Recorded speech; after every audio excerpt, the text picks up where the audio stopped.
गडकरी में ऐसा क्या है कि विपक्ष के नेता मुरीद हो जाते हैं?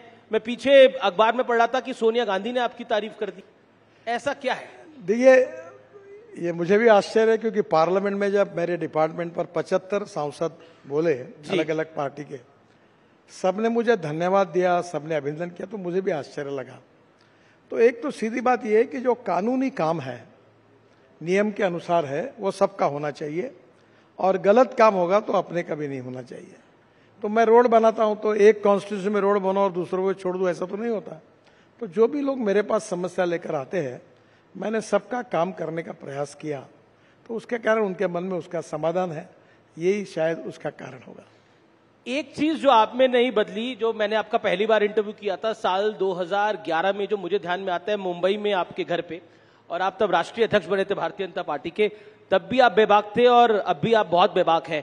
ये इतनी बेबाकी कभी भारी नहीं पड़ती आपको, या पड़ जाती है? नहीं, आप एनालिसिस कर सकते हो मैं कैसा हूं। मैं जो सवाल पूछते हैं उसका नम्रतापूर्वक जो सही है वो जवाब देता हूं, और मुझे लगता है जो सच है वो बताता हूं। तो मुझे नहीं लगता कि इसमें कोई समस्या है। लेकिन विपक्ष कुछ ना कुछ निकालता रहता है। नहीं, एक बात ये होती है कि मैंने, और सोशल मीडिया ब्लॉगर्स भी कुछ लिखते रहते हैं। नहीं सर, कुछ लोग तो ऐसा है कि जो न बोला वो मुंह में डालकर उसको एक आदमी अपने मीडिया पे लिखता है अपने साइट पर, और फिर दूसरे लोग उसको उठाकर लिखते हैं।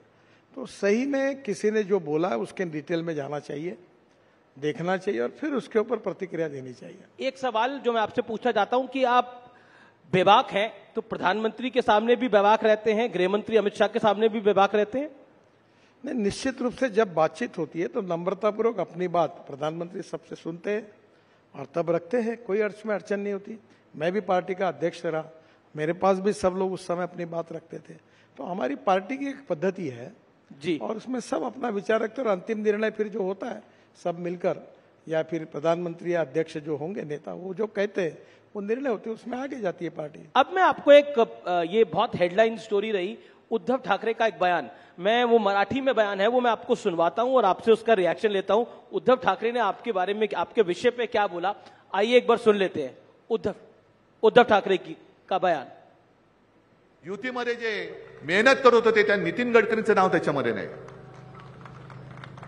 अहो नितीनजी सोडून द्या भाजपा, राहा उभे, आम्ही महाविकास आघाडीकडनं तुम्हाला निवडून आणतो।